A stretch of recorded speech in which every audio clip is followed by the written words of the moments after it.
આપણે કાલે જે ચેપ્ટર ભણતા હતા 21મું, એ 21મા ચેપ્ટરમાં જ્યાંથી આપણે અટક્યા ત્યાંથી જ આપણે આજે કન્ટિન્યુ કરવાના છીએ. તો એની અંદર આપણે વાત કરી હતી, કયો આપણે છેલ્લો ટોપિક ભણ્યા હતા કે ભાઈ તમને ખબર છે કે બાળકોને મફત અને ફરજિયાત શિક્ષણના અધિકારની મુખ્ય જોગવાઈઓ કઈ છે. આ જોગવાઈઓ ભાઈ આપણા સંવિધાનમાં હોય, આપણા બંધારણમાં હોય. તમે એક વસ્તુ સમજો, જ્યારે તમે ધોરણ 9 ની અંદર ભણ્યા છો ત્યારે તમારા સાહેબે સમજાવ્યું હોય કે નહીં ખબર નહીં, પણ આપણા ટેક્સ્ટ બુકની અંદર બંધારણના પાઠ હતા અને એમાં બંધારણના લક્ષણો એવો એક ટોપિક આવતો.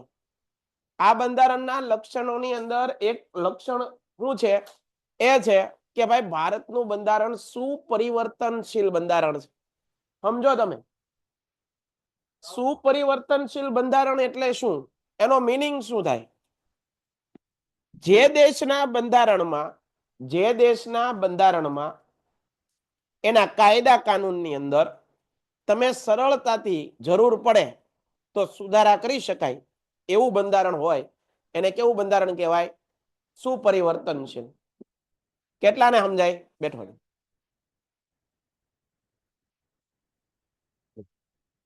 શું કીધું ભાઈ?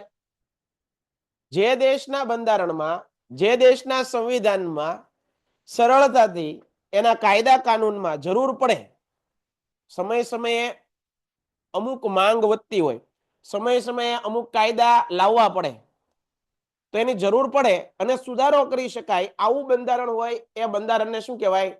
સુપરિવર્તનશીલ. એક બંધારણ એવું હોય કે જ્યારથી એ બંધારણ બન્યું ત્યાર પછી એમાં ક્યારે પણ સુધારા વધારા કરી શકાતા નથી. આવું બંધારણ હોય ભાઈ, એને કેવું બંધારણ કહેવાય? કઠોર બંધારણ. કેવું?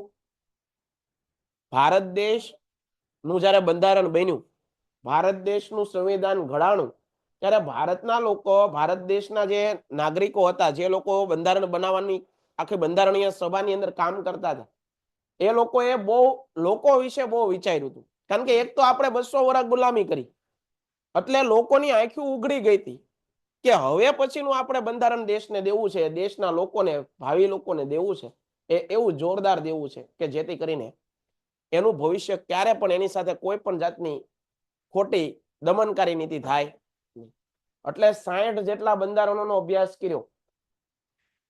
તો તમે મને સમજાવો કે સુપરિવર્તનશીલ બંધારણ હોવું જોઈએ કે કઠોર બંધારણ સારું? સુપરિવર્તનશીલ, કારણ કે સમયે સમયે અમુક સુધારા કરવા પડે. સમય સમયની માંગ છે ભાઈ, ક્યારેક ક્યારેક અમુક સુધારા કરવા પણ જોવે. એક તમે વિચારધારા પકડીને ન રહી શકો, અમુક સમયે માણસે પોતાનો સ્વભાવ પણ બદલવો પડે ને.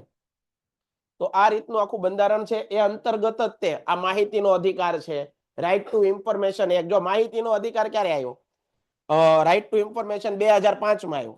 બંધારણ બનાવ્યું તો 1947 થી 1950. હવે જો કઠોર બંધારણ હોત તો આ કાયદો અંદર એડ થાત, બંધારણમાં ન થાત.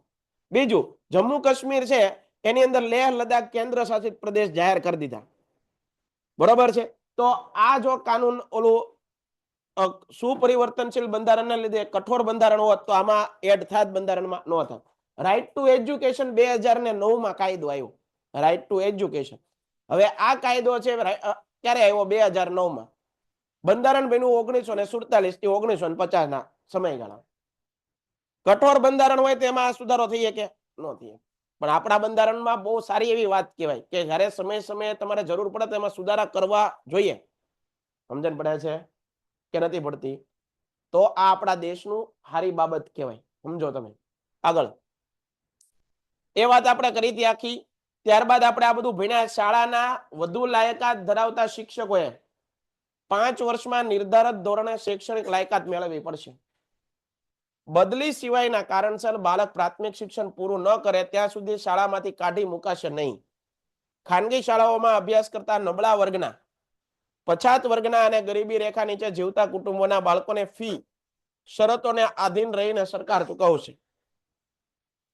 આ કાયદાની જોગવાઈઓનું પાલન કરવા માટે સરકારે એક અલગ વ્યવસ્થા તંત્ર, ટ્રિબ્યુનલ અને રાજ્ય કાઉન્સિલ જેવી જોગવાઈઓ કરી છે. તમને અદાલતો હોય એની અંદર નાની અદાલતો, નીચલી અદાલતો અને ટ્રિબ્યુનલની રચના કરવામાં. તો આ અંતર્ગત આ લોકોની પણ અલગ અદાલત છે. જેમ બાળ અદાલત હોય એમ આ લોકોની પણ અલગ અદાલત છે. કરવા જોગવાઈ માન્યતા રદ કરવા સુધીની જોગવાઈ કાયદાની અંદર કરવામાં આવી છે. રાષ્ટ્રીય અન્ન સુરક્ષા ધારા. અન્ન, મેં તમને અગાઉ પણ એક લેક્ચરની અંદર કીધેલું કે અન્ન એ ભગવાનનું રૂપ છે, બ્રહ્મ સ્વરૂપ છે. શું છે? બ્રહ્મ. અન્ન છે એ બ્રહ્મ છે. તમારો જેવો ખોરાક હશે એવો તમારો વિચાર થાય, એવો તમારો સ્વભાવ બને અને સ્વભાવથી તમારું જીવન ઘડાય. સમજો તમે, અન્નની અંદર ભગવાન, તમે અલ્લાહ કહો તો અલ્લાહ, ભગવાન કહો તો ભગવાન, જે કાંઈ પણ માનતા હોય, અન્નની અંદર બ્રહ્મ છે, ભગવાન છે. આથી અન્નનો ક્યારેય બગાડ કરવો જોઈએ નહીં. પણ આજે તમે જુઓ છો સમાજની અંદર અન્નની ચોરી પણ થાય છે, અન્નની અંદર ભેળસેળ પણ કરવામાં આવે છે. હા કે ના? લોકોને જે મળવું જોઈએ એ અન્ન ઓછા ભાવે લઈ અને બીજા હારા માણસો લઈ લે છે, જે ગરીબને મળવું જોઈએ નથી મળતું. આવું પણ તમે સમાજમાં જુઓ છો. હા કે ના? તો અન્નની અંદર બ્રહ્મનો વાસ છે. બીજું શબ્દ, એ શબ્દની અંદર પણ ભગવાનનો વાસ. આ વાત મેં કરેલી છે. તમારું શબ્દ, તમે જે તમારા મોઢામાંથી ઉચ્ચારાયેલા શબ્દ છે, કોઈ માટે પ્રેરણા સ્ત્રોત પણ બની શકે અને કોઈ માટે એક મેણું પણ બની શકે. મેણું અથવા તો કોઈના માટે એ દુઃખનું કારણ પણ બની શકે. મોઢું એક છે, જીભ એ છે, બોલેલા શબ્દો, આટલો ફેર છે ખાલી. એટલે ક્યારે પણ આપણે વાણી વિચારોની સ્વતંત્રતા આપણા દેશમાં આપી છે, બીજા દેશોમાં, ઘણા દેશોમાં નથી હો ભાઈ. બોલવાની, વાણી અને વિચારોની સ્વતંત્રતા પણ અમુક જગ્યાએ નથી.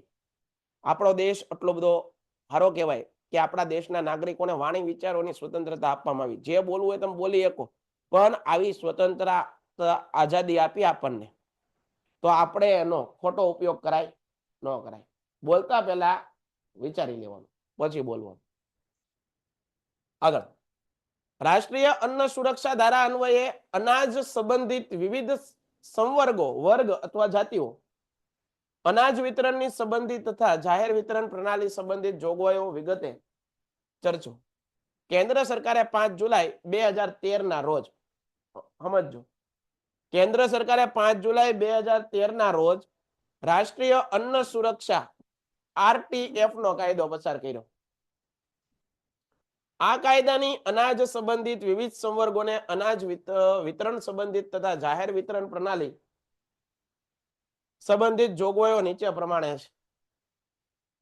આ કાયદા મુજબ મા અન્નપૂર્ણા યોજના, તમને ખબર છે ઘણા લોકો આ મા અન્નપૂર્ણા યોજના અંતર્ગત ઘણા લોકો જે ગરીબ વર્ગમાં આવે છે, જેને રેશન નથી મળતું, એને રેશન પ્રોવાઈડ કરવામાં આવે છે.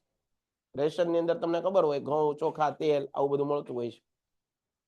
યોજના મુજબ રાજ્ય શહેરના ગ્રામ્ય વિસ્તારના જરૂરિયાતમંદ, જેને જરૂરિયાત છે એ લોકોને મધ્યમ વર્ગ, ગરીબ કુટુંબોને વાજબી ભાવથી અનાજ આપવામાં આવે. તદુપરાંત રાજ્યના અંત્યોદય કુટુંબને તેમજ ગરીબી રેખા નીચે જીવતા તમામ કુટુંબોને પ્રતિમાસ 35 કિલોગ્રામ અનાજ મફતમાં આવે છે.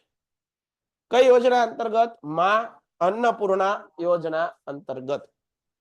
આગળ, આ યોજના હેઠળ તમામ લાભાર્થીઓએ જાહેર વિતરણ પ્રણાલી PDS હેઠળ વાજબી ભાવની દુકાનો દ્વારા પ્રતિમાસ વ્યક્તિ દીઠ 5 કિલોગ્રામ અનાજ, જેમાં ઘઉં 2 રૂપિયા પ્રતિ કિલો, ચોખા છે એ 3 રૂપિયા પ્રતિ કિલો, જાડું અનાજ 1 પ્રતિ કિલોના ભાવે આપવામાં આવે છે. આ કાયદા હેઠળ કેન્દ્ર સરકાર દ્વારા જે માતાના ગર્ભની અંદર બાળક જન્મી રહ્યું છે, બરોબર છે, એવી ગર્ભવતી સ્ત્રીઓને પ્રસૂતિ સહાય રૂપે કેટલી સહાય આપવામાં આવે છે? 6000 આપવામાં આવશે. આ કાયદા હેઠળ રાજ્ય સરકારે તમામ લાભાર્થીઓને ભોજન અનાજના બદલામાં અન્ન સુરક્ષા ભથ્થું મેળવવા હકદાર બનાવી શકાય છે.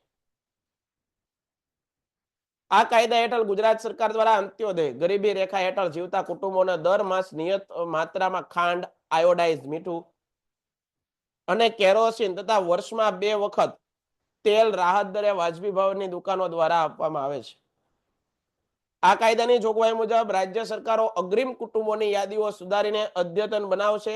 એ યાદી નામોની યાદીઓ દરેક કુટુંબની મહિલાઓના નામે ગ્રામ પંચાયતની ગ્રામ સભાઓમાં, નગરપાલિકા, મહાનગરપાલિકામાં, વોર્ડ સભાઓમાં, ઈ ગ્રામ કે વાજબી ભાવની દુકાનો પર, મામલતદાર કચેરીમાં કે પુરવઠાની વેબસાઇટ પર જાહેર પ્રદર્શિત કરશે. જાહેર વિતરણ પ્રણાલીનો ભ્રષ્ટાચાર મુક્ત બનાવવા બાયોમેટ્રિક ઓળખ થંબ સિસ્ટમ આવી ગઈ છે. પહેલા શું થતું કે કોઈકના નામે કોઈક રેશન લઈને વયું જાત, સમજાશે? હવે એમાં પણ કેમેરા સિસ્ટમ આવી ગઈ છે.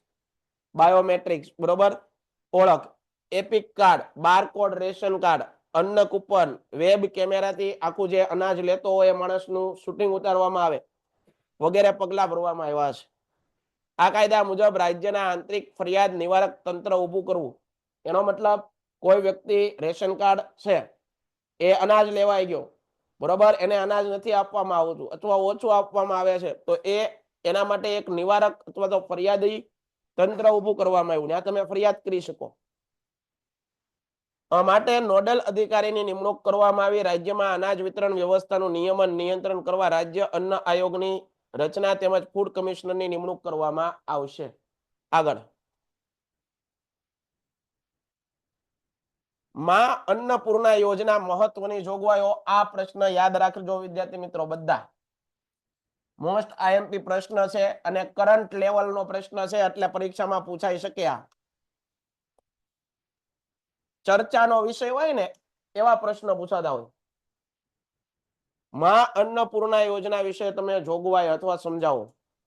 ભારત સરકારે 5 જુલાઈ 2013 રાષ્ટ્રીય અન્ન સલામતીનો કાયદો પસાર કર્યો. આ યાદ રાખજો, ક્યારે? 5 જુલાઈ 2013 કયો કાયદો પસાર કર્યો? રાષ્ટ્રીય અન્ન સલામતી કાયદો. અન્ન સલામતી કાયદો એટલે શું? પેલા તો દરેક વ્યક્તિ માટે બધા જ સમયે, હું કીધું દરેક વ્યક્તિ, અહીંયા જો કોઈ પર્ટિક્યુલર વ્યક્તિ નહીં, દરેક વ્યક્તિ માટે બધા જ સમયે સક્રિય સ્વસ્થ જીવન માટે પૂરતા પોષણક્ષમ આહારની પ્રાપ્તિ. દરેક વ્યક્તિ પૂરતો પોષણક્ષમ આહાર પ્રાપ્ત કરી શકે એ માટે આ આખી યોજના શરૂ કરવામાં આવી છે. પહેલું તો એ યાદ રાખવાનું, ક્યારે આવી તારીખ યાદ રાખવી પડે એવી છે, એટલે યાદ રાખજો.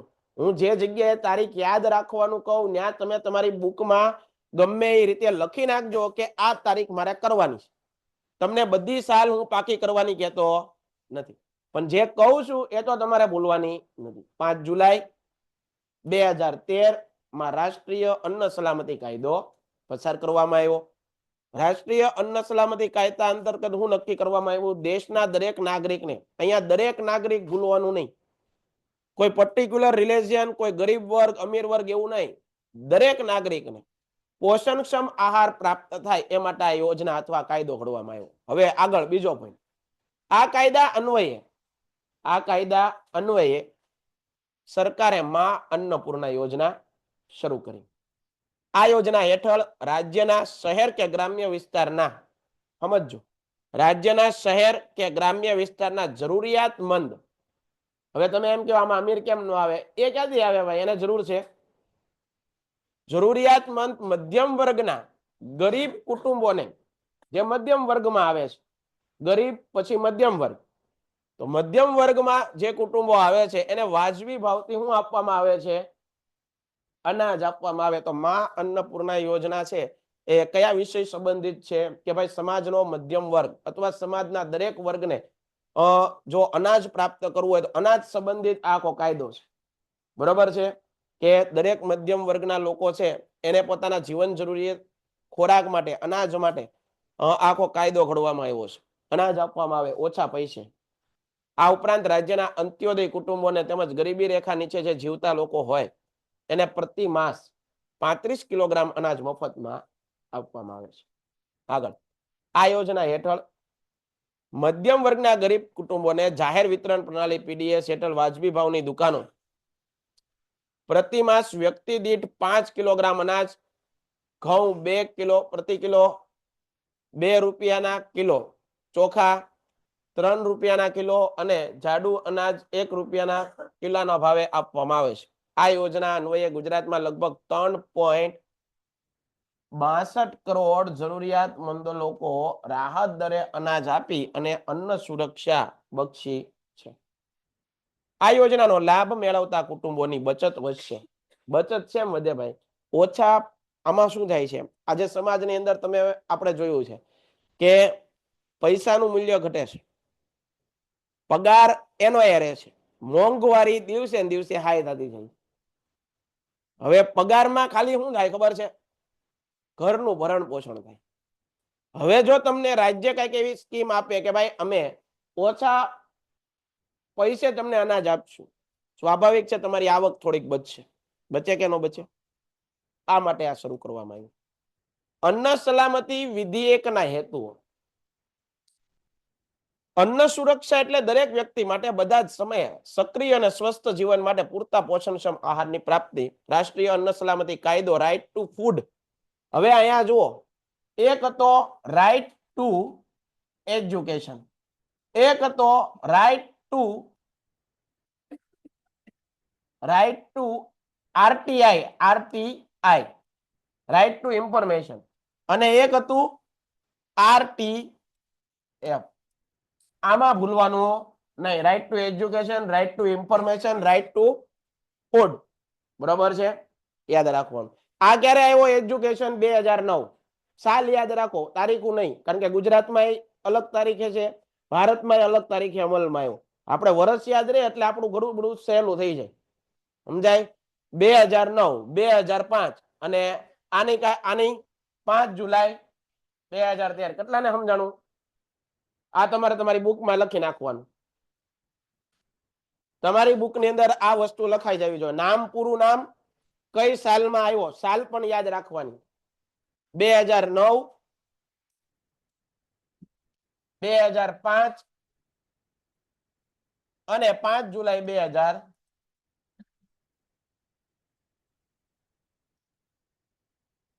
યાદ રાખી લો.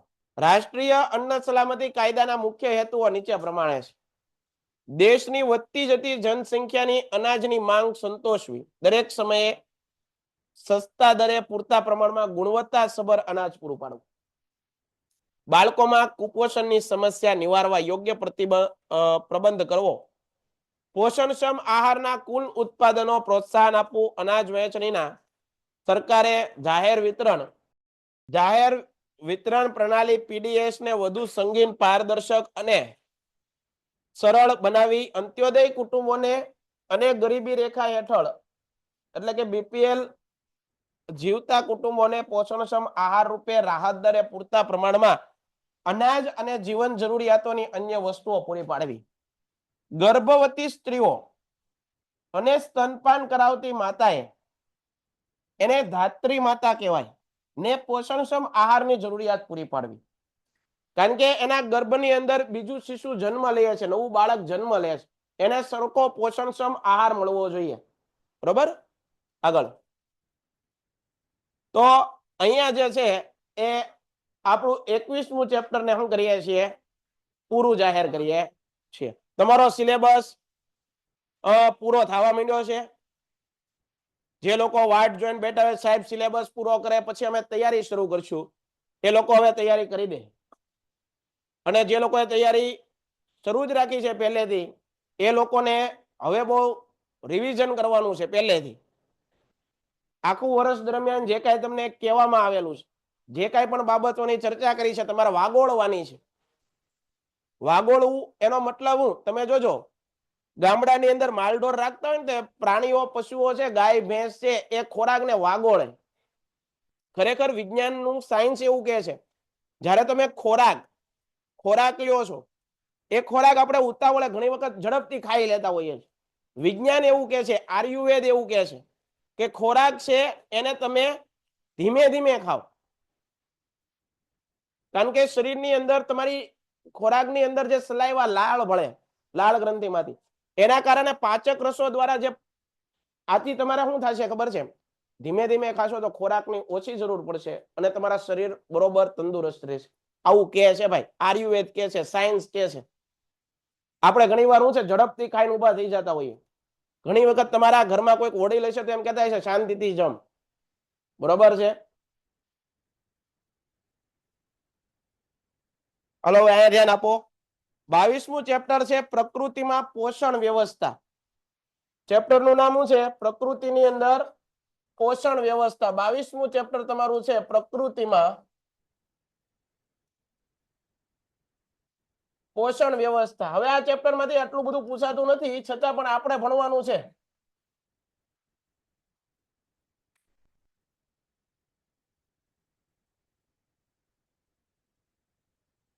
બધાનું ધ્યાન અહીંયા ભાઈ. પ્રકૃતિમાં પોષણ વ્યવસ્થા, એની અંદર આપણે જોઈએ કે ભાઈ કુદરતી વનસ્પતિને પોષણ પૂરું પાડવા માણસનું યોગદાન નથી. જુઓ તમે પ્રકૃતિનો એક ગુણ જુઓ તમે. પ્રકૃતિ છે, આપણે બધા પ્રકૃતિ ઉપર નિર્ભર છીએ કે નહીં? પ્રકૃતિ એટલે પર્યાવરણ. પ્રકૃતિ એટલે શું? પર્યાવરણ. પ્રકૃતિ આગળ એક શીખવું હોય તો એ છે ત્યાગની ભાવના. શું શીખવું જોવે? ત્યાગની ભાવના.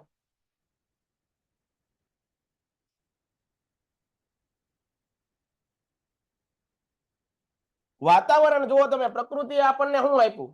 વાતાવરણમાંથી આપણે લઈએ છીએ ઓક્સિજન, હા કે ના?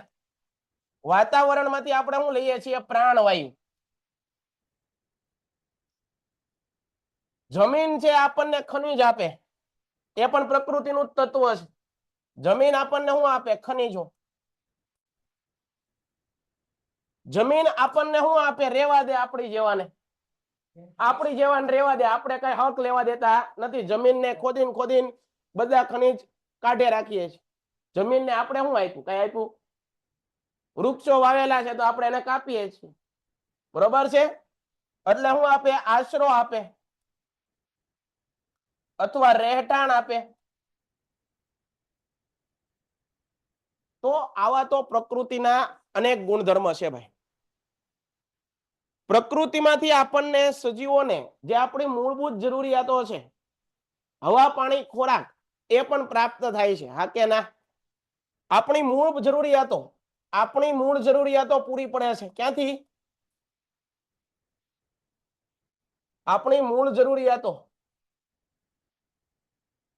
ક્યાંથી પૂરી થાય છે ભાઈ? પ્રકૃતિમાંથી, બરોબર છે? તો એમાં એવું જ કહે છે ભાઈ, કુદરતી વનસ્પતિને પોષણ પૂરું પાડવામાં માણસનું કોઈ યોગદાન નથી.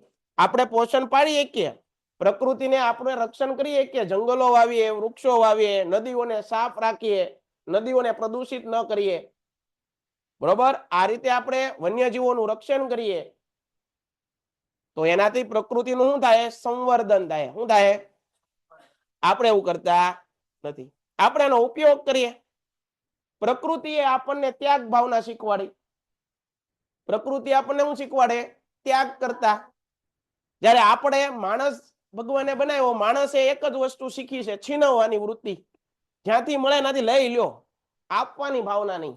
પ્રકૃતિમાંથી આ શીખાય, પર્યાવરણ પાસેથી આ શીખાય, બરોબર છે? ચાલો હવે અહીંયા ધ્યાન આપો. આ તમારી ટેક્સ્ટ બુકમાં આ ચેપ્ટર નહીં હોય ભાઈ, બરોબર? પણ પરીક્ષાની અંદર નવી ટેક્સ્ટ બુક હશે, એની અંદર કદાચ હશે. આ વખતે નવી ટેક્સ્ટ બુક જે તમારી છે એમાં છે. કેમ આવી રીતે આટલું બધું બ્લર દેખાય? હવે અહીંયા ધ્યાન આપો, કાંઈ વાંધો નહીં, તમે સમજો. 22મું ચેપ્ટર પ્રકૃતિમાં પોષણ વ્યવસ્થા. આપણે વાત કરી કે ભાઈ કુદરતી વનસ્પતિને પોષણ પૂરું પાડવામાં માણસનું કોઈ યોગદાન નથી, બરોબર છે? એ વાત કરી. માણસે પૃથ્વી, જળ, વાયુ, આકાશ, અગ્નિ, જે પંચ તત્વ કહેવાય, પંચ મહાભૂત, આ પંચ તત્વ છે એ મૂળભૂત તત્વો ગણ્યા છે, જે વનસ્પતિને કુદરત ઉપલબ્ધ કરાવે છે. તેના લીધે જંગલો ફળ ફૂલ આપે છે. વૃક્ષો નું કોઈ પણ પાંદડું તોડીને તેનું પરીક્ષણ કરીશું તો તેની અંદર આ પોષક તત્વોની ઉણપ એટલે કે એની ખામી જોવા મળશે નહીં. આપણું શરીર પણ આ તત્વોનું બનેલું છે ભાઈ, બરોબર? જ્યારે માણસનું મૃત્યુ થાય ત્યારે આ તત્વો પાછા જ્યાં હોય ને મળી જાય, બરોબર છે? કોઈ પણ પોષક તત્વની ઉણપ જણાશે નહીં. આનો અર્થ એ છે કે કુદરત ની રચનામાં માનવ મદદ વિના વનસ્પતિને બધા જ જરૂરી તત્વો મળે છે. આથી જ આપણે વનસ્પતિને સ્વાવલંબી કહીએ છીએ. પોતાનો ખોરાક જાતે બનાવે છે. આપણે બધા પરોપજીવી પોષણમાં આવીએ, બીજા ઉપર આધાર રાખીએ, બીજા ઉપર નભીએ છીએ, બીજા ઉપર ડિપેન્ડેન્ટ છીએ. જ્યારે વનસ્પતિ પોતાનો ખોરાક પોતાની જાતે બનાવે પ્રકાશ સંશ્લેષણની પ્રક્રિયા દ્વારા, સ્વયંપોષી. બરોબર છે. આનો અર્થ પ્રકૃતિની સુનિયોજિત, સ્વયં સંચાલિત, સ્વયં પોષિત વ્યવસ્થા છે, જેના દ્વારા કુદરતી રીતે જ તમામ વનસ્પતિ બધા જ આવશ્યક તત્વો મળી શકે. પોષક તત્વો બે પ્રકારના હોય, તમે સાયન્સમાં ભણતા હશો, લઘુ પોષક તત્વો, ગુરુ પોષક તત્વો. બરોબર છે. બીજમાંથી વૃક્ષ અને વૃક્ષમાંથી બીજ એ પ્રાકૃતિક ચક્રણ અનુસાર ચાલ્યા જ કરે છે. પદ્મશ્રી ડોક્ટર સુભાષ પાલેકર આ પ્રકૃતિ વ્યવસ્થાઓને 4 પ્રકારે વર્ગીકૃત કરી છે. કોણે પ્રકૃતિની વ્યવસ્થાને 4 પ્રકારે વર્ગીકૃત કરી? કદાચ પ્રશ્ન પૂછાય તો આ યાદ રાખજો. ડોક્ટર સુભાષ, અહીંયા મોટા અક્ષરે લખી દઉં, ડોક્ટર સુભાષ પાલેકર. આ યાદ રાખજો. એને પ્રકૃતિ છે એને કેટલા પ્રકારે ડિવાઈડ કરી છે? 4 પ્રકારે. આ વ્યવસ્થાઓ નીચે મુજબ છે. પહેલું તો ખાદ્ય ચક્ર દ્વારા પોષક તત્વનું નિયમન. આ પહેલો ભાગ. કેશાકર્ષણ શક્તિ દ્વારા છોડના મૂળને પાણી, પોષક તત્વોની વ્યવસ્થા. ચક્રવાત એટલે કે વાવાઝોડો દ્વારા વરસાદ, સ્થાનિક અળસિયાની ગતિવિધિઓ. ખાદ્ય ચક્ર દ્વારા પોષક તત્વનું નિયમન. પહેલું આપણે જોઈએ, ખાદ્ય ચક્ર દ્વારા પોષક તત્વનું નિયમન. પ્રાકૃતિક વ્યવસ્થાનો એક નિયમ છે, જે પણ તત્વ જ્યાંથી નીકળે, પ્રકૃતિનો આ નિયમ છે, જે પણ તત્વ જ્યાંથી નીકળે ત્યાં પાછું પહોંચવું જોઈએ. શું પહોંચવું જોઈએ? ત્યાં પાછું પહોંચવું પડે. કોઈ પણ તત્વ પોતાની સ્થિતિમાં પાછું આવી જાય એને પ્રાકૃતિક નિયમ કહેવાય. બરોબર છે. કાર્બન ડાયોક્સાઇડ હવામાંથી વૃક્ષમાં શોષાય છે. વનસ્પતિ પ્રકાશ સંશ્લેષણ કરે ત્યારે એને શ્વસન વાયુ તરીકે કેનો ઉપયોગ કરે છે? Carbon dioxide. તે વૃક્ષના અવશેષોના દહન અને વિઘટન અથવા કોહવાણથી પાછો હવામાં ઉમેરાઈ જાય છે. સમજો તમે તો અહીંયા પ્રકૃતિના નિયમનું પાલન થયું કે નહીં? હા કે ના? બરોબર ને? કે વનસ્પતિએ પોતાના શ્વસન વાયુ તરીકે, આપણે પ્રાણવાયુ જેમ ઓક્સિજન છે, વનસ્પતિનો પ્રાણવાયુ કયો છે? CO2.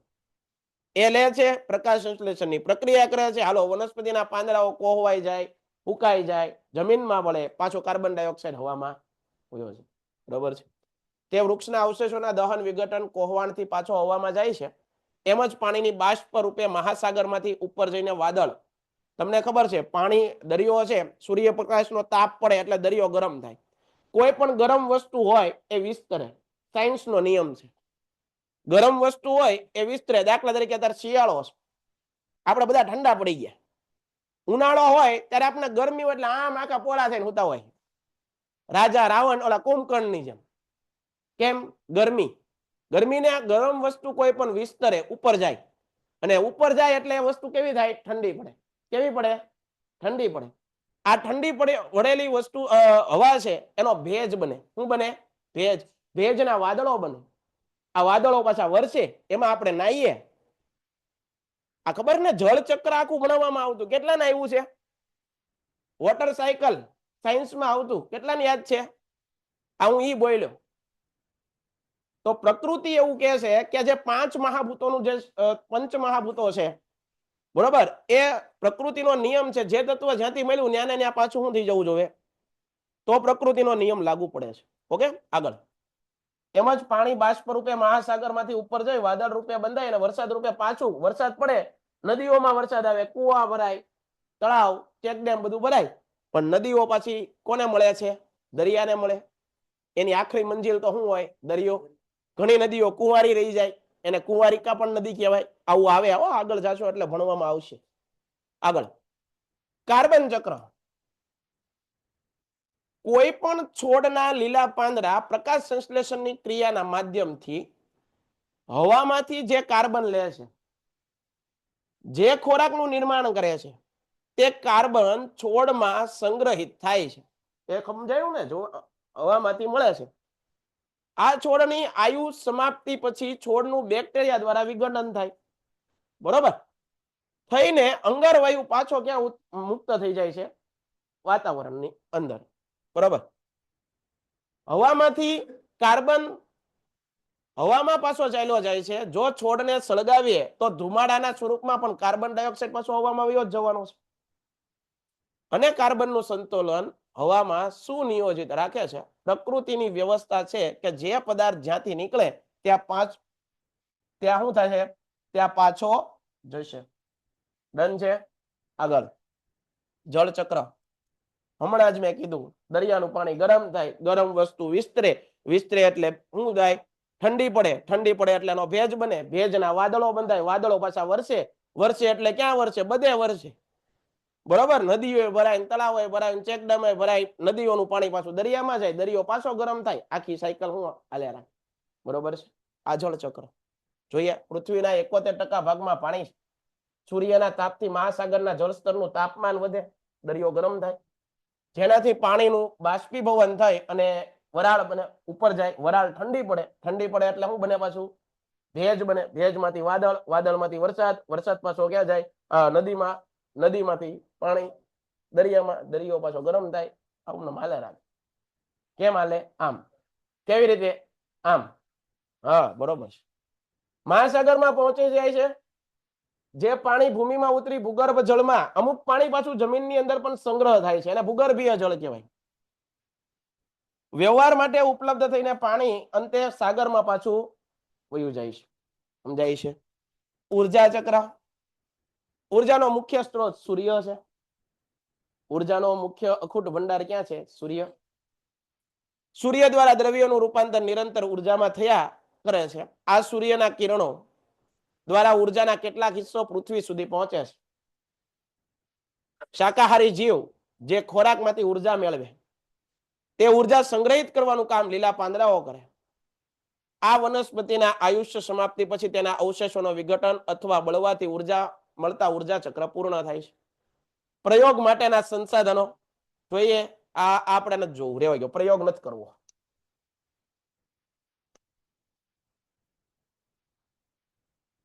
ખાદ્ય ચક્ર સાથે જોડાયેલું મહત્વનું ઘટક એટલે કે હ્યુમસ. સાહેબ, આ હ્યુમસ નો અર્થ શું થાય? જૈવ વૈવિધ્ય. શું થાય? જૈવ વૈવિધ્ય. આની અંદર ઘણા બધા દ્રવ્ય હોય. શું હોય? ઘણા બધા દ્રવ્ય, અને હ્યુમસ કહેવાય. હ્યુમસ એ જૈવિક દ્રવ્ય છે. હ્યુમસ એવું છે? જૈવિક દ્રવ્ય. જમીનની અંદર ઘણા બધા દ્રવ્ય હોય. બરોબર છે. તેમાં નિરંતર જૈવિક, રાસાયણિક અને રાસાયણિક પ્રક્રિયાઓ થયા કરે. જીવન દ્રવ્યમાં જે સમયે કોઈ નવા પદાર્થનું નિર્માણ થતું રહે ત્યારે તે સમયે બીજા જૂના પદાર્થનું વિઘટન થયા કરે. આવી રીતે નિરંતર નિર્માણ અને ક્ષય થયા કરે. જીવન દ્રવ્યનું નિર્માણ કોઈ પણ કષ્ટજન્ય અવશેષોના વિઘટનથી થાય છે. આ વિઘટનનું કામ અનંત કરોડ સૂક્ષ્મ જીવાણુઓની પ્રજાતિઓ કરે છે. જમીનને અમુક જે વિઘટનનું કામ છે એ બેક્ટેરિયા અને એવું બધું કરતા હોય છે. આ સૂક્ષ્મ જીવાણુઓ કામ કરવા માટે કાચી શર્કરા ઉર્જા રૂપે પડે છે, જે મૂળ દ્વારા પ્રાપ્ત થાય. કુદરતમાં હ્યુમસનું નિર્માણ મૂળની પાસે થાય. મૂળથી દૂર પ્રયોગશાળામાં નહીં, કુદરતી રચનામાં પ્રકાશ સંશ્લેષણની ક્રિયાના માધ્યમથી લીલા પાંદડા જેટલી કાચી શર્કરા બનાવે તેનું 25% મૂળ દ્વારા જીવાણુઓ સુધી પહોંચે છે, અને તેના બદલામાં જીવાણુ હ્યુમસ નિર્માણ કરી અને મૂળને પોષક દ્રવ્યો ઉપલબ્ધ કરાવે. કેશાકર્ષણ દ્વારા છોડના મૂળને પાણી પોષક તત્વોની વ્યવસ્થા. વરસાદનું પાણી ગુરુત્વાકર્ષણની શક્તિ દ્વારા, તમને ખબર છે ગુરુત્વાકર્ષણ એક ગ્રેવિટેશન ફોર્સ, એ તમને કોઈ પણ વસ્તુને પોતાની તરફ ખેંચી રહી છે. કોણ? પૃથ્વી. તો પાણી છે એ પણ આ ગુરુત્વાકર્ષણના લોના કારણે અમુક પૃથ્વીની અંદર શું થાય છે? શોષાય છે. શું થાય છે? શોષાય છે. ભૂગર્ભ જળના સ્વરૂપમાં. કયા સ્વરૂપમાં? ભૂગર્ભ જળના. અને વરસાદની ઋતુ પૂરું થયા પછી આ ભૂગર્ભ જળમાંથી પાણી કેશાકર્ષણ શક્તિ દ્વારા છોડના મૂળને પાછું મળે છે.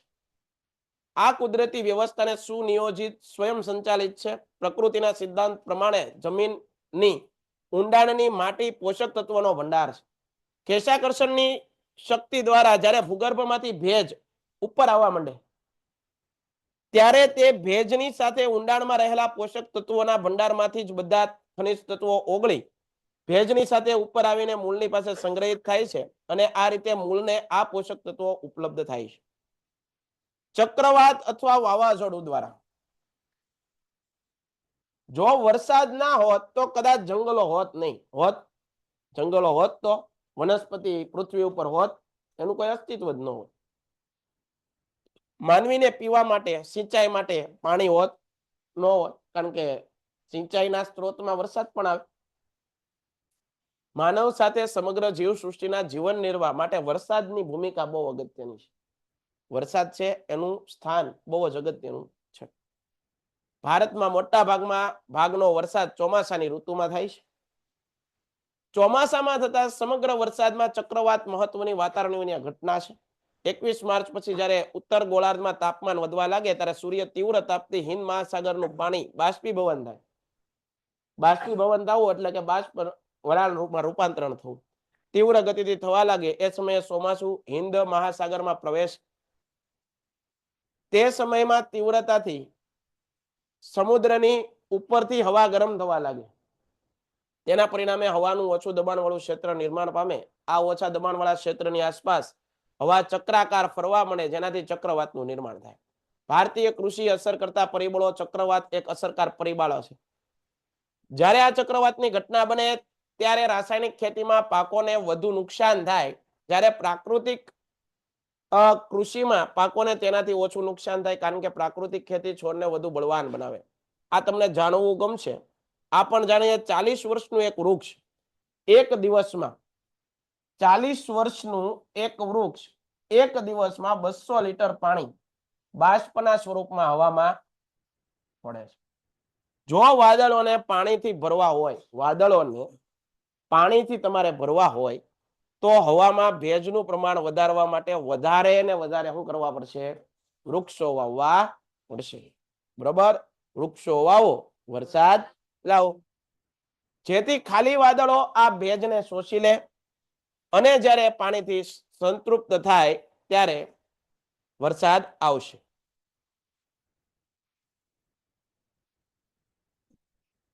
સ્થાનિક અળસિયાની ગતિવિધિ. સ્થાનિક અળસિયા માટી ખાય છે. શું ખાય છે? અળસિયાને ખેડૂતનું મિત્ર પણ કહેવાય. આવું ભણતા તમે. જો સ્થાનિક અળસિયાને ખોરાક નહીં મળે તો અન્યત્ર જતા નથી, પરંતુ ભૂમિની અંદર સુષુપ્ત અવસ્થામાં જતા રહે છે. ઘણા વિદ્યાર્થીઓ પણ ઘણી વખત સુષુપ્ત અવસ્થામાં વયા જાય છે. બરોબર? એને જાગૃત પાછા કરવા પડે. બરોબર છે?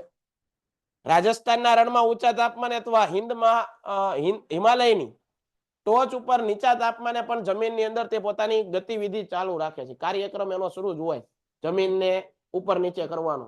આપણે કેમ મિક્સરની અંદર કોઈ વસ્તુ નાખી દળી નાખી, આળસિયાનું કામ આ. બરોબર છે? પણ બહુ ખેતી માટે બહુ ઉપયોગી છે આ જીવ. સ્વસ્થ ભૂમિના નિર્માણમાં સ્થાનિક અળસિયાનું પ્રદાન. સ્થાનિક અળસિયા પોતાના 15 વર્ષના આયુષ્યકાળમાં દિવસ રાત ભૂમિની અંદર રહીને અનંત કરોડો કાણા પાડે છે, એટલે જમીનને પોચી બનાવે છે. સ્થાનિક અળસિયા દ્વારા જમીન ભૂમિમાં પ્રવેશ કરી તે ઊંડાઈ સુધી જાય, કાણા પાડે, ત્યારે બીજું કાણું પાડી તેમાંથી ઉપર આવે છે અને જમીન છે એને કૂણી બનાવે, માખણ જેવી બનાવે. પાટા મારી લો બે ચાલે. અને ભૂમિની સપાટી ઉપર આવીને ત્યાં ખનિજ થી સમૃદ્ધ વિષ્ટા છોડે છે, જેનાથી જમીન છિદ્રાળુ બની જાય છે. જ્યારે તે ઉપર નીચે આવજા કરે છે ત્યારે પોતાના શરીરમાંથી ઉત્સેચકો, અંતઃસ્ત્રાવો આ છેદની અંદરની બાજુએ એક આવરણ બનાવે, તેથી આ છિદ્ર બાહ્ય દબાણ સામે ટકી રહે, જેનાથી વરસાદનું પાણી ભૂમિમાં સરળતાથી ઉતરે અને ભૂગર્ભ જળનું સ્તર ઉપર આવે, માટીનું ધોવાણ અટકે. જ્યારે અળસિયા જમીનની અંદર પ્રવેશે ત્યારે માટી, રેતી, કાચા પથ્થરો છે, ચૂનો વગેરે ખાતા અંદર નગર ભૂમિ સુધી જાય.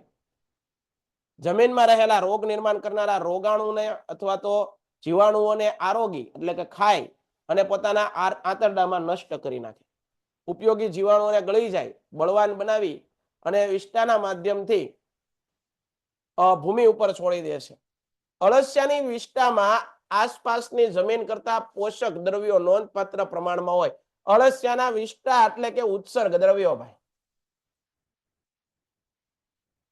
અને આ ઉત્સર્ગ દ્રવ્યનો જ ઉપયોગ થાય છે ખાતર તરીકે. કેના તરીકે? ખાતર તરીકે. એને કહેવાય વર્મી કોમ્પોસ્ટ. આ ઉપરાંત વિષ્ટાના રોગ પ્રતિકારક શક્તિ આપનાર અત્યંત ઉપયોગી પ્રતિપિન એન્ટીબોડીઝ હોય છે, જે છોડના મૂળને તેમજ મૂળની નજીકના ઉપયોગ સૂક્ષ્મજીવોની રોગ પ્રતિકારક શક્તિ વધારે, જેનાથી અનુકૂળ બળવાન ભૂમિનું નિર્માણ થાય છે. તેમાં ઉગનારા છોડ વૃક્ષ પણ સ્વસ્થ રહે છે અને તેને ખાનાર પશુ પક્ષી અને માનવ પણ સ્વસ્થ બનશે. અળસિયાની સક્રિયતા ચાલુ રહે તે માટે જરૂરી સૂક્ષ્મ પર્યાવરણનું નિર્માણ કરવું પડે.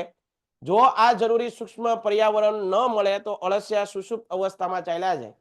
આ વિશિષ્ટ પરિસ્થિતિ એટલે કે સૂક્ષ્મ પર્યાવરણનું પુનઃનિર્માણ થાય તો અળસિયા સક્રિય બની અને કાર્યરત થાય.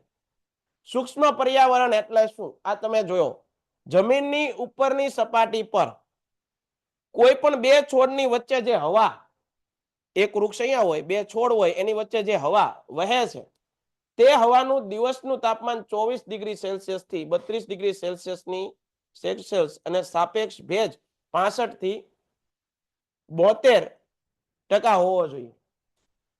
આ એકાત્મક સ્થિતિને સૂક્ષ્મ પર્યાવરણ કહે છે. આ સૂક્ષ્મ પર્યાવરણનું નિર્માણ જીવામૃત, ઘન જીવામૃત અને આચ્છાદન દ્વારા કરવામાં આવે છે.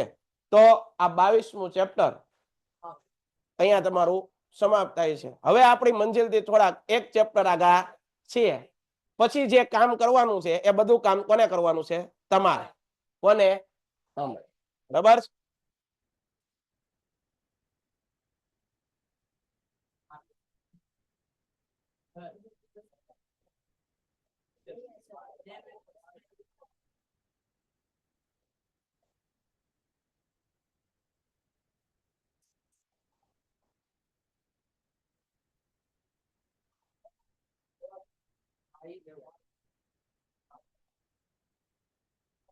જો ભાઈ, ખૂબ જ અગત્યનું ચેપ્ટર 23મું ચેપ્ટર, માર્ગ સલામતી અને વાહન ચાલક. માર્ગ સલામતી અને વાહન ચાલક એટલે આપણે બધા જે વાહનો ચલાવીએ છીએ. બહુ સમજવા જેવું ચેપ્ટર છે. ભલે પરીક્ષામાં કદાચ આમાંથી બહુ વધારે નહીં પૂછાય, પણ તમારું જીવન છે, બરોબર છે, એ ખોટી જગ્યાએ જતા રોકી દેશ. આજે તમને ખબર છે, આપણી જે યંગો છે, જે લોકો યુવાન દીકરા દીકરીઓ છે, એ લોકોને એના મમ્મી પપ્પા દ્વારા બધી સુવિધાઓ પ્રોવાઈડ કરવામાં આવે છે. બરોબર છે. મમ્મી પપ્પા બધું પોતાના સંતાનો માટે કરી રહ્યા છે. સ્કૂલે જવા, ટ્યુશન ક્લાસીસે જવા, તમને બાઇક આપે છે. પણ એ સાથે તમારામાં અવેરનેસ હોવી જોઈએ કે બાઇક કેમ હકાલવી. બરોબર છે. આ ચેપ્ટર સાહેબ ટેક્સ્ટ બુક ની અંદર સિલેબસ તરીકે કેમ એડ કર્યું? તમને ખબર છે, આજે કરંટ ટોપિક ની અંદર એક બહુ ખરાબ એવી બાબત કેવી કાંઈ એ છે અકસ્માતો. આજે ઘરેથી તમે નીકળો તો આપણા ઘરના જે પરિવારના સભ્યો હોય, આપણે એમ કહીએ કે હું બહાર જાઉં છું 2 દિવસ માટે કે 3 દિવસ માટે, તો આપણા ઘરના છે એ આપણા માટે જાગતા હોય છે. એને બીક હોય, એને ડર હોય કે મારો છોકરો કે મારી છોકરી બાઇક લઈને ગઈ છે, બરોબર છે, એ ઘરે ક્યારે પાછી આવશે અથવા ઘરે ક્યારે પાછો આવશે. કેમ? કારણ કે આજે આ એક મોટો પ્રશ્ન છે ભાઈ. તમે બધા યુવાનો છો, મન થાય લેવર મારવાનું મન થાય, પણ ઘણી વખત આપણા દ્વારા વધારે ગતિમાં હાંકવાથી, બાઇક ચલાવવાથી કોઈ નિર્દોષ વ્યક્તિ છે, બરોબર છે, એ લોકોનું શું થાય છે? આપણે ખોટી રીતે નડી જતા હોઈએ છીએ, એનો જીવ ગુમાવી જઈએ છીએ આપણા દ્વારા. બરોબર છે. એ કરવું જોઈએ નહીં. માર્ગ સલામતી એ બહુ જરૂરી એવો પ્રશ્ન છે. ખાસ કરીને જે તમારી જેવા યુવાનો છે, એને આગળની લાઈફની હજી નથી ખબર. તાજું લોહી, ઘટમાં ઘોડા તનગને, આતમ વિજે આંખ અણદીઠેલી ભોમ પર યૌવન માંડે આંખ, આ એવી પરિસ્થિતિ છે. ઝવેરચંદ મેઘાણીએ આ યુવાનો માટે એક પ્રશ્ન કીધો, બરાબર છે. અને એ બાબત બહુ જોરદાર છે કે ભાઈ તમારે બધામાં આજે તમને બધે નવી નવી પ્રવૃત્તિઓ કરવાનો શોખ હોય, પણ તમારો શોખ ક્યારેક કોઈકને નડી જતો હોય છે. તમે વધારે વાહન હકાલો એના કારણે ઘણીવાર નિર્દોષ લોકો છે, એ નિર્દોષ લોકો સાથે તમે ખોટું કરી બેઠતા હો છો. તમે જ્યારે કોઈ હાઈવે ની અંદર, હાઈવે રોડ ઉપર જાઓ અથવા તો નેશનલ હાઈવે ઉપર જાઓ,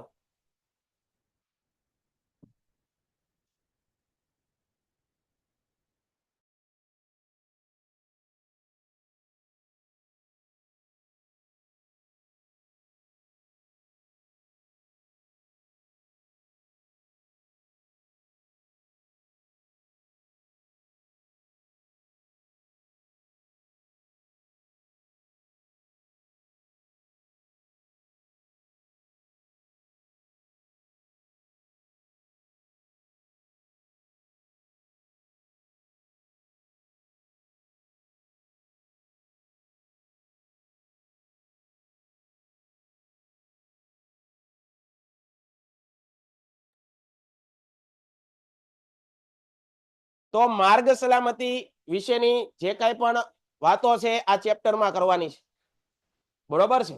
મેં આની પહેલા પણ તમને એક લેક્ચરની અંદર મેં કીધેલું, બરોબર, કે તમારી ગાડીની કદાચ જે આગળની સ્પીડોમીટર હોય એમાં આંકડાઓ લખેલા હોય કે આપણી બાઇક છે આટલી ચાલે, કારણ કે ટેસ્ટિંગ કરેલું હોય કે ભાઈ આટલી સ્પીડમાં આ તમારી બાઇક છે, વાહન ચાલી શકે. પણ મારે હકાય નહીં, કારણ કે હું 60 ઉપર જાઉં છું એટલે મારો પતંગ આમથી આમ ઉડવા મળે છે, ગાડી આખી હલ્લે છે, મારી કેપેસિટી નથી, તો મારે ન હકાલાય. એ ભાવના છે, એને શું કહેવાય? વિવેક નામનો ગુણ કહેવાય. શું કહેવાય? વિવેક. આજે આપણે બધા યુવાનોની અંદર આ ગુણ ઓછો થતો જાય. તમને ખબર છે મારે શું કરવું, શું ન કરવું, છતાં આપણું માઇન્ડ કંટ્રોલમાં રહેતું નથી. ચોરી કરનારને ખબર જ હોય ભાઈ ચોરી ન કરાય, ખબર હોય કે નહીં, છતાં કરે છે. કેમ? એનું માઇન્ડ એના કંટ્રોલમાં. વારે વારે કહું છું, આપણું રિમોટ કંટ્રોલ આપણી હોવું જોઈએ. કોઈ બીજા આપણો રિમોટ લઈને ચેનલ ફેરવવા જોવે, બધો નિર્ણય આપણી જાતે આપણે કહીએ એમ જ થવું જોઈએ, બરોબર. આજે અડધા આપણે બીજા ઉપર ડિપેન્ડ છીએ, બીજા લોકો આપણું જીવન નક્કી કરે, એમ ન હોય. જીવન નક્કી કોને કરવાનું હોય? તમારે. સમજાય છે? તો આ યાદ રાખવું. માર્ગ સલામતી અને વાહન ચાલક ધોરણ 9 માં આપણે માર્ગ અને વાહન ચલાવતી વખતે કોને અગ્રતા આપવી, તેમજ ડાબી જમણી તરફ વળવા અને યુટર્ન લેવા દરમિયાન શી સાવચેતી રાખવી તે શીખ્યા. ઉપરાંત ટ્રાફિક સિગ્નલ વિશે પણ સમજ મેળવી. આ પ્રકરણમાં આપણે વાહન ચાલકની ફરજો, ડ્રાઇવિંગ લાયસન્સ, લેન ટ્રાફિક, 4 રસ્તા, ગોળાઈ પર શી સાવચેતી રાખવી. તમે ઘણીવાર 18 વર્ષના થશો એટલે તમે લાયસન્સ માટે જાશો આરટીઓ ઓફિસે, ત્યારે તમારી એક ટેસ્ટ લેવામાં આવતી હોય અને એની અંદર આ બધા નિયમો હોય છે. ત્યારે આપણે ખાલી વાંચવા પૂરતા વાંચી લઈએ, મારું લાયસન્સ આવે એટલે, બાકી કોઈ વાંચતું. પણ વાંચવા જોઈએ, ખબર પડે તમને,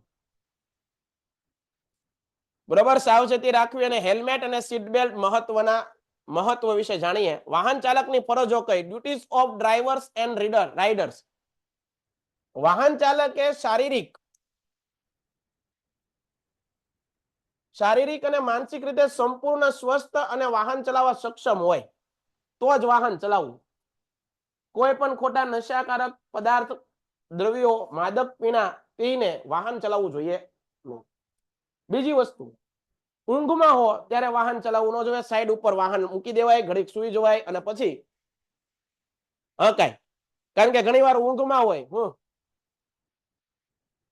આ લોકો જે ટ્રક છે, કાર છે, એ લોકો પોતાના વાહન ચલાવતા હોય તો એ લોકોને ખબર પડે કે મને ઊંઘ આવે છે, તો એ લોકો ડ્રાઇવિંગ શરૂ રાખતા નથી. કોઈ સાઈડમાં રોડે એની બાઇક અથવા તો એનું વાહન મૂકી અને આરામ લઈ લે. કારણ કે ઊંઘ છે એ એવો આવે છે, ક્યારે જોલું આવી જાય ખબર રહે મોટા ભાગના અકસ્માતો સવારે જ થાય. શું આવી ગયું? હા, હાથે હાલે તો સારું ભાઈ, બરોબર, હાથે હાલે તો સારું. અહીંયા ધ્યાન આપો. દરેક વાહન ચાલકે હંમેશા વાહનને પૂરી સુરક્ષા અને સાવધાનીથી ચલાવવું. સમજાય છે? વાહન ચાલકે કોઈ પણ રીતે વિચલિત થયા વગર માર્ગ અને વાહન વ્યવહાર પર સતત નજર રાખીને પૂરું ધ્યાન કેન્દ્રિત કરીને વાહન ચલાવવું. આડું અવળું બહુ જોવું નહીં, રસ્તા ઉપર જોવું. ખોટી વાત છે, બરોબર ને? આગળ,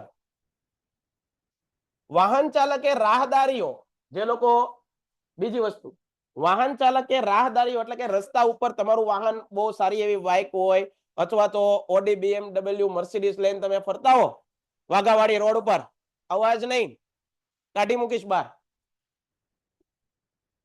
બરોબર? રસ્તા ઉપર જતા હો તો બીજા લોકોનું પણ વજૂદ છે એવું ધ્યાન રાખવાનું કે ભાઈ બીજા લોકો જે હાલીને જાય છે એ લોકો પણ માણસ જ છે. આપણે ઘણીવાર લોકો ભૂલી જતા હોય છે કે મારી આગળ સ્કોર્પિયો આવી ગયો બ્લેક કલરનો એટલે હું રાજા થઈ ગયો. એવું ન હોય ભાઈ, હાલીને જતા હોય ને એનું ધ્યાન રાખવું જોઈએ. તું તાર તું આટા માર, કઈ વાંધો નથી, આટા માર, ફર તું તારે, પણ બીજા લોકો હેરાન થવા જોઈએ નહીં, બરાબર? આગળ, સાયકલ સવારો, બાળકો, વૃદ્ધો, દિવ્યાંગ લોકો વગેરે ની સલામતી જળવાય તે રીતે વિશેષ કાળજી અને સાવધાનીથી વાહન ચલાવવું જોઈએ. વાહન ચલાવતી કે ઊભું રાખતી વખતે કોઈ પણ વ્યક્તિને કોઈ પ્રકારે અગવડ, અસુવિધા ન થાય તેનું ધ્યાન રાખવાનું. મુસાફરો, પ્રાણીઓ, સામાન, ઉપકરણ કે વાહનની સ્થિતિને કારણે વાહન ચાલક ધ્યાનભંગ કે વિચલિત ન થાય તેની તકેદારી રાખવી. પોતે અને અન્ય મુસાફરો પણ સીટ બેલ્ટ પહેરી લે, વાહન ચાલકે એ સુનિશ્ચિત કરવું. મોટરસાયકલ સવાર અને તેની પાછળ બેઠેલ વ્યક્તિ હેલ્મેટ ફરજિયાત પહેરવું જોઈએ. કોણ બોલે છે ભાઈ? હમણાં કોક બોલે છે ધીમું ધીમું.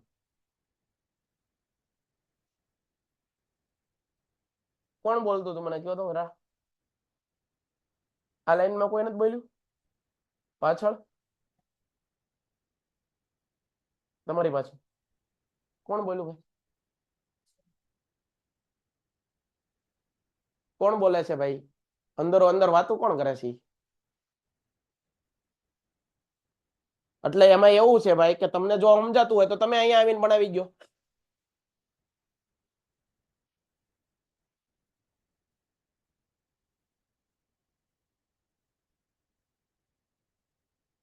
વાહન ચાલક વાહનમાં ચડતી અને વાહનમાંથી ઉતરતી વખતે પોતાની મુસાફરોની તેમજ અન્ય માર્ગ ઉપયોગકર્તાઓની સલામતીનું ધ્યાન રાખશે.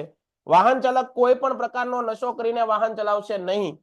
કોઈ પણ પ્રકારની ખામીવાળું વાહન જે ચલાવવાથી વાહન ચાલક કે અન્ય માર્ગ ઉપયોગકર્તાઓની સલામતીને જોખમાય તેવું વાહન જાહેર માર્ગ પર ચલાવવાનું નહીં. વાહન ચાલુ કરતા પહેલા વાહન રિયર અને સાઈડ વ્યૂ એ તો આપણે અમુક અમુક રાખતા જ નથી કે નો હારા લાગે, એ હારા નો લાગે એમ કે એટલે પાછળ જોવા માટે હારું લગાડવાનું થોડું છે. વ્યૂ મિરર આજુબાજુ પાછળનો વાહન વ્યવહાર સ્પષ્ટ રીતે દેખાય તે રીતે ગોઠવી લેવાના રહેશે. વાહન ટાયરમાં યોગ્ય દબાણે હવા, બ્રેક સહિત યાંત્રિક સ્થિતિ બરાબર છે એ ચકાસી લેવાનું.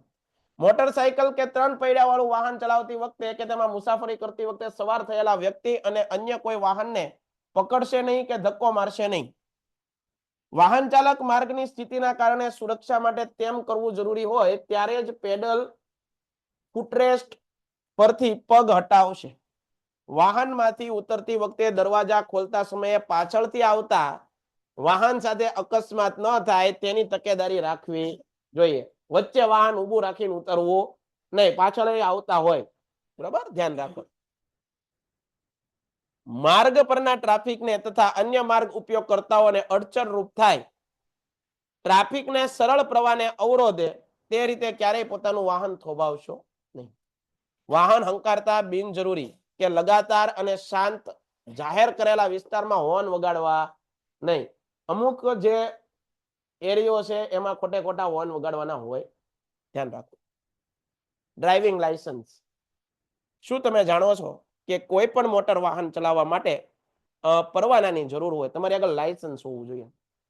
આ પરવાનાને ડ્રાઇવિંગ લાયસન્સ કહે. જે વાહન ચલાવવું હોય તે વાહન પ્રકાર મુજબનું લાયસન્સ તમારી પાસે હોવું જરૂરી છે. દાખલા તરીકે મોટરસાયકલ, મોટર કાર, ભારે વાહન વગેરે ચલાવવા માટે તે પ્રમાણે લાયસન્સની જરૂર હોય છે. આગળ.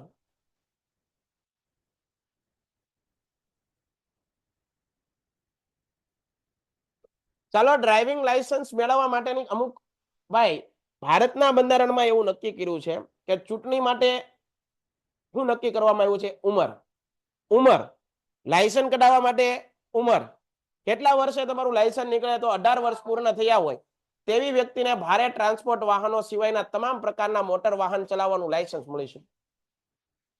16 વર્ષ કે તેથી વધુ ઉંમરના વ્યક્તિને 50 સીસી સુધીના એન્જિન ક્ષમતા ધરાવતું ગિયર વિનાનું દ્વિચક્રી વાહન ચલાવવાનું લાયસન્સ મળી શકે. પરંતુ 18 વર્ષથી ઓછી વય ધરાવતા સગીરને તેના વાલીની વાલીએ લેખિત સંમતિ આપવાની અને ગિયર વિનાનું દ્વિચક્રી વાહન ચલાવવાનું લાયસન્સ મળી શકે, જેને લર્નિંગ કહેવાય.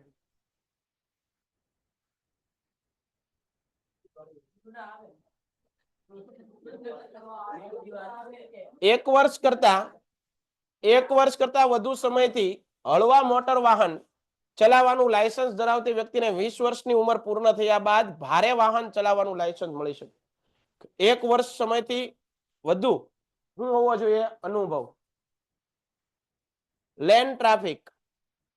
માર્ગને જ્યારે વાહન વ્યવહારની સરળતા માટે ઊભી રેખા વડે એકથી વધુ વિભાગોમાં વિભાજિત કરવામાં આવ્યા હોય ત્યારે આવા દરેક વિભાગને લેન કહેવામાં આવે છે. જુઓ, આજે મહારાષ્ટ્રની અંદર, બોમ્બેની અંદર 8 લાઈન રસ્તો બન્યો છે.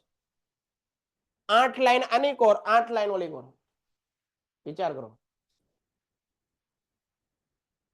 આ લેનમાં વાહન ચલાવતી વખતે નીચે મુજબની બાબતો ધ્યાન રાખવી. બહુ અગત્યનું છે, ધ્યાન રાખજો. કઈ બાબતો ધ્યાન રાખવી? હળવી, મધ્યમ ગતિના તથા ભારે વાહનોએ સામાન્ય રીતે સૌથી ડાબી બાજુની લેનમાં રહેવું. નાના વાહનો છે જે ધીમે ધીમે હાલવાના છે એ લોકોને આ સાઈડમાં રહેવું, ડાબી સાઈડ. આ નિયમ છે ભાઈ. હવે તમે બાઇક લઈને જાઓ છો અને તમે આ લાઈન ઉપર હાલો છો અડોઅડ, તો અહીંયા બધા જે વાહનો હોય છે ફૂલ સ્પીડમાં આવતા હોય, સમજાય છે? તો ત્યાં તમારું વાહન ચલાવવું નહીં. જો ટ્રક ને એવું બધું હોય ને આ રસ્તે હાલતું હોય, સમજો. વાહન ચાલકે હંમેશા પોતાની લેનમાં જ વાહન ચલાવવા જોઈએ. આમ ન કરવું. ઘણા લોકો આમ આટા મારે, ઘડીક આમ જાય, ઘડીક આમ જાય. એવું ન કરાય. એવું કરાય નહીં. આપણા ઘરે આપણા મમ્મી પપ્પા આપણી વાટ જોતા હોય. આપણા મમ્મી પપ્પાએ આપણને વિશ્વાસ મૂકી અને આપણને બાઇક આપી હોય, તમને મૂવી જોવાની પરવાનગી આપી હોય કે મારો દીકરો મૂવી જોવા ભલે જાય પણ એને એમ હોય કે શાંતિથી જશે. એ જેવો એની શેરી વટે એટલે એ આમ કરવા માંડે, એમ ન કરાય. ઘણા છોકરાઓ એવા હોય પોતાની શેરીની અંદર સીધા જાય, જેવી એની 2 ગલ્લી વટે એટલે શરૂ થઈ જાય. આવું ન હોય, આવું કરાય નહીં. અહીંયા ધ્યાન આપ, આવું કરવાનું નહીં. ડાયા વિદ્યાર્થી આવું કરે નહીં.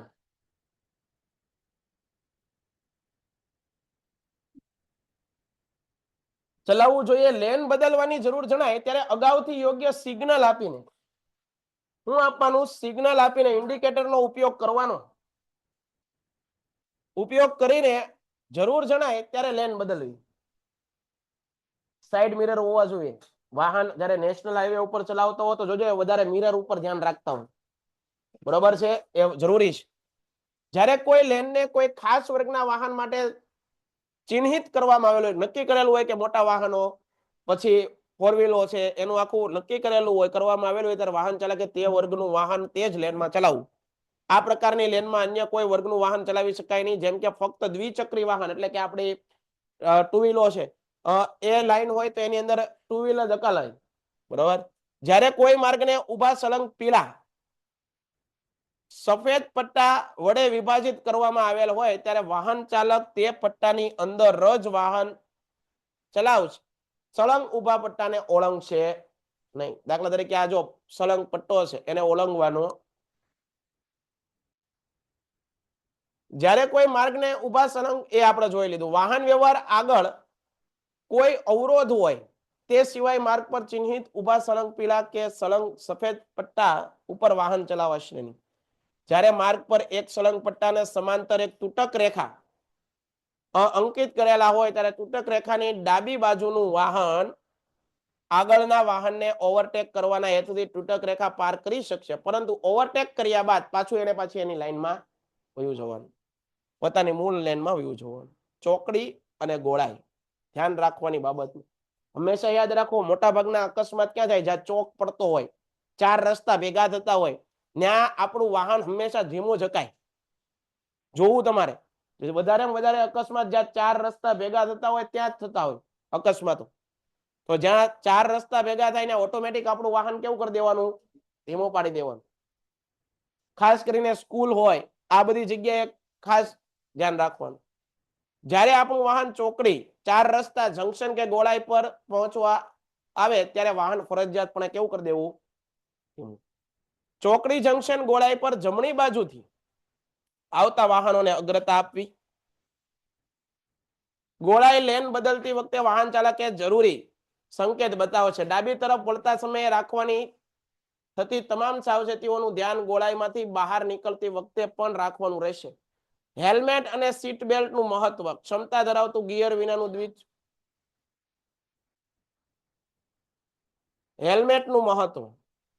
જ્યારે દ્વિચક્રી વાહન અકસ્માતનો ભોગ બને, તમને ખબર છે આજે જે લોકો આગેથી અપડાઉન કરતા હોય દૂરથી, કે ભાઈ 50 કિલોમીટર 40 કિલોમીટર દૂર અપડાઉન કરતા હોય, કામ કરવા જતા હોય, તો એ લોકો જો મોટા ભાગના જે કર્મચારીઓ હોય હેલ્મેટ પહેર્યા વિના રસ્તા ઉપર જાય નહીં.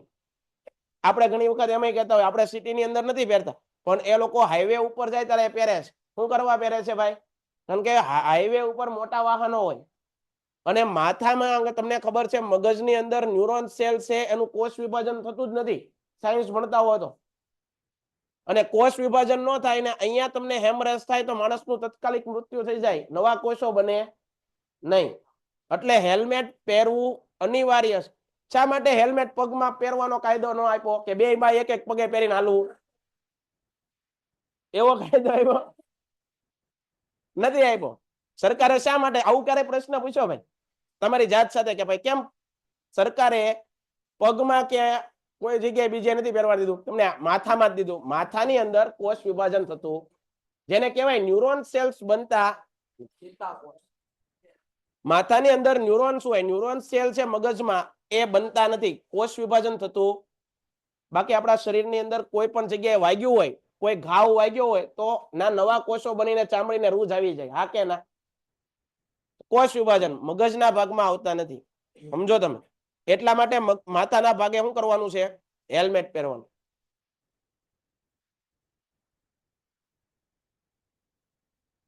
દ્વિચક્રી વાહન અકસ્માતનો ભોગ બને ત્યારે વાહન સવાર વ્યક્તિ ફંગોળાઈ જાય છે, એટલે કે આખો ઉડી જ જાય છે. વાહન ફાસ્ટ આવતું હોય ને કઈક ભટકાય એટલે એ સીધો રોડ ઉપર પડે. અને રસ્તો બહુ વાગે હો ભાઈ, રોડ છે ડામરનો રસ્તો, વાગે બહુ.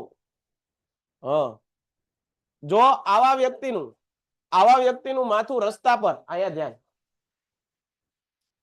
આવા વ્યક્તિનું માથું રસ્તા અને અન્ય કોઈ વસ્તુ સાથે અથડાય તો માથા આગળ તરફ ગતિ અટકી જાય, પરંતુ મગજ તેનું આગવું દળ હોવાના કારણે પોતાની ગતિ ચાલુ રાખે અને ખોપરીની અંદરની બાજુ ટકરાઈને પાછું પડે છે. તેની વિરુદ્ધના ખોપરીના ભાગ સાથે ટકરાય છે. આ પ્રકારની અથડામણથી માથામાં થતી ગંભીર ઈજાથી તત્કાલીન મૃત્યુ નીપજી શકે. માથા પર નિયત ધોરણે મુજબનું હેલ્મેટ પહેરવાથી આવી ગંભીર ઈજાઓથી તમે બચી શકો. હેલ્મેટનું મુખ્ય કામ માથા પર આવેલ અથડામણના આઘાતથી અસર ઓછી કરી માથા અને મગજને ગંભીર ઈજાથી બચાવવાનું છે. બ્રેઇન હેમરેજ થઈ જાય. અહીંયા ધ્યાન. શું તમે જાણો છો મોટર વ્હીકલ એક્ટ કલમ 129 મુજબ દરેક મોટરસાયકલ એટલે કે દ્વિચક્રી વાહન ચાલક અને 4 વર્ષથી વધુ ઉંમરની અને તેની પાછળ બેઠેલી કોઈ પણ વ્યક્તિએ જાહેર રસ્તા પર હંમેશા માન્ય ધોરણો મુજબ હેલ્મેટ પહેરવું ફરજિયાત છે. આ તો આપણે એવો કોઈ ઓલું નથી, બાકી ફરજિયાત છે. મોટર વ્હીકલ એક્ટ કલમ 194D મુજબ હેલ્મેટ પહેર્યા વગર દ્વિચક્રી વાહન ચલાવવા કે પાછળ બેસવા માટે દંડ તેમજ 3 મહિના માટે ડ્રાઇવિંગ લાયસન્સ મોકૂફ થઈ જાય, મોકૂફ થઈ શકે છે, રદ થઈ જાય. રીબેલ્ટનું મહત્વ. માર્ગ પર સતત વધતી વાહનો ની સંખ્યા સાથે માર્ગ અકસ્માતોની શક્યતાઓ શું છે? વધી છે. માર્ગ શક્યતાઓ પણ વધી છે. માર્ગ અકસ્માતના કિસ્સામાં મોટર કાર ચાલક અને અન્ય મુસાફરોને ગંભીર ઇજાથી બચાવવા માટે સીટ બેલ્ટ અને બાળ સુરક્ષા પ્રણાલી નો ઉપયોગ સૌથી અસરકારક છે.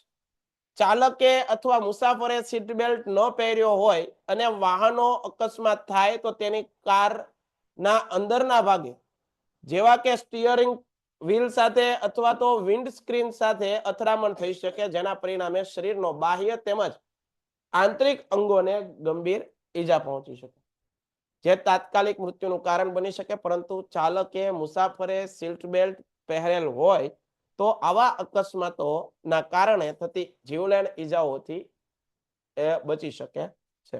શું તમે જાણો છો મોટર વ્હીકલ એક્ટની કલમ 194B ની મુજબ સીટ બેલ્ટ પહેર્યા વગર મોટર કાર ચલાવવા કે તેમાં મુસાફરી કરવા માટે દંડ થઈ શકે છે? એના માટે જો આખી વેબસાઇટ પણ અહીંયા આપેલી છે. અહીંયા તમારું જે ધોરણ 10 અને ધોરણ 10 નું આખું જે વિષય સમાજ છે એ આપણે સંપૂર્ણ અહીંયા તમારો સિલેબસ પૂરો જાહેર કરીએ છીએ. હવે જે કાંઈ પણ આખા વર્ષ દરમિયાન તમે જે મેળવું છે એને તમે કેવી રીતે છેલ્લો આખરી અંજામ આપી શકો એ તમારા ઉપર છે.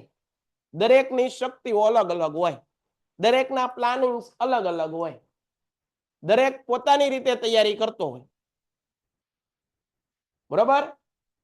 હવે પછી આપણી વચ્ચે આ પ્રશ્ન નહીં આવે કે આપણે સિલેબસમાં આ બાકી હતું કે ફલાણું બાકી. દરેક ચેપ્ટર જે તમારી બોર્ડની પરીક્ષાની અંદર પૂછાવાના છે એ તમામ ચેપ્ટરને આપણે સારી રીતે અહીંયા તમારો સિલેબસ આપણે સંપૂર્ણ પૂરો કરીએ છીએ, બરોબર છે? હવે જે કાંઈ પણ તૈયારી કરવાની છે આપણે કરશું, બીજી બધી પ્રશ્નોત્તરી, પેપર સોલ્યુશન, આવું બધું કરશું, પણ જે સિલેબસ છે તમારો એ અહીંયા આપણે પૂરો કરીએ છીએ, બરોબર છે? હવે કોઈને કાંઈ બીજો પ્રશ્ન ખરો તો અહીંયા તમારું સમાજ છે એ આપણે પૂરું કરીએ છીએ, બરોબર છે? હવે તૈયારી શરૂ કરી દો.